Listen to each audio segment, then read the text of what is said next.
5 types d'analyse de réseau dans le SIG. Qu'est-ce que l'analyse de réseau?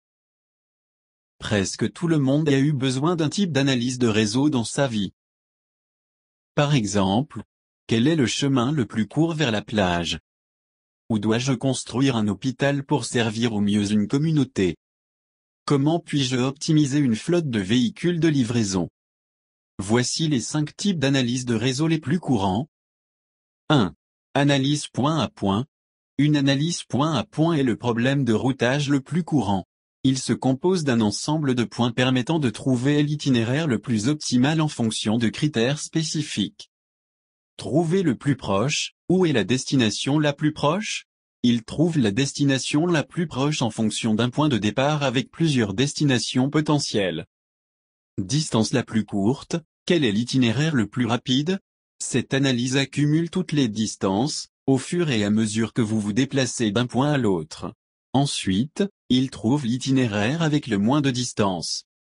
Itinéraire le plus rapide. Quel itinéraire prend le moins de temps? Cette analyse du réseau prend en compte les limites de vitesse, la classification des routes et d'autres coûts pour déterminer le temps de trajet le plus court.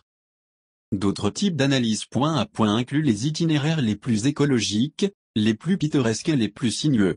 Chaque type d'analyse de réseau génère des directions de l'origine à la destination. Il peut également inclure la capacité de sélectionner le mode de déplacement, comme les véhicules d'urgence, les camions, les piétons, les transports en commun ou le vélo. 2.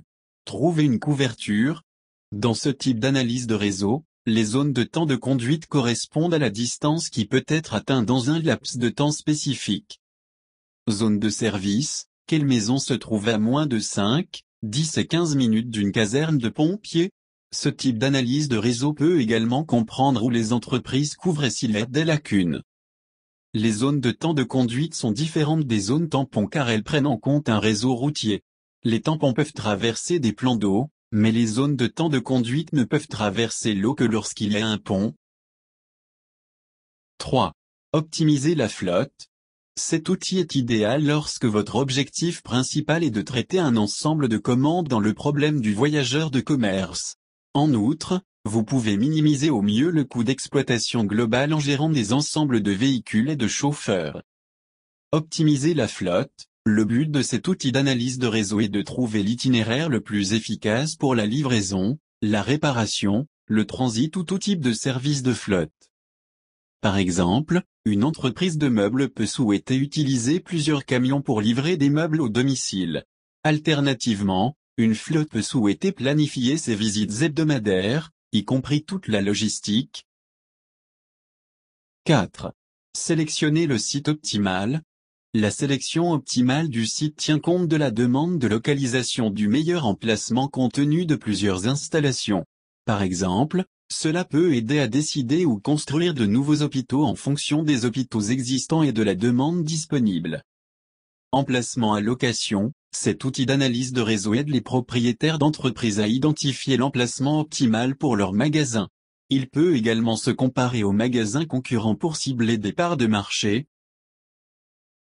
5. Origine-destination, matrice des coûts OD. Dans ArcGIS, il s'agit de la matrice de coûts OD, qui mesure le chemin le moins coûteux entre plusieurs points d'origine et plusieurs destinations. Matrice de coûts OD. Ce type de réseau utilise deux ensembles d'emplacements pour trouver les distances entre tous les emplacements dans deux ensembles. Par exemple, il peut répertorier les itinéraires et les directions pour tous les magasins et entrepôts. Dans la répartition d'urgence, un ensemble d'emplacements comprend l'incident et l'autre ensemble et toutes les casernes de pompiers disponibles. Logiciel d'analyse de réseau. L'analyse de réseau consiste en un ensemble de techniques d'analyse utilisées avec les réseaux. En utilisant des réseaux géométriques, vous pouvez comprendre comment tout circule en leur sein. Les règles dictent la manière dont les objets se déplacent sur le réseau. Chaque type d'analyse suit ces règles, influençant le résultat de l'itinéraire ou du résultat sélectionné. Voici quelques-uns des logiciels SIG les plus courants prenant en charge l'analyse, la création et l'utilisation de réseaux. ArcGIS Pro, dans le cadre de la suite Esri ArcGIS, l'extension Network Analyst prend en charge la maintenance et l'analyse des jeux de données réseau. Cet ensemble d'outils fonctionne principalement avec les réseaux routiers, en créant et en analysant des ensembles de données réseau avec des nœuds, une direction et une connectivité. QGIS 3 Dans QGIS, le plugin Route Graph fonctionne pour une analyse point à point comme l'itinéraire le plus court. Dans le cadre de QGIS, et l'ensemble d'outils GraphGIS prend en charge divers types d'analyse de réseau.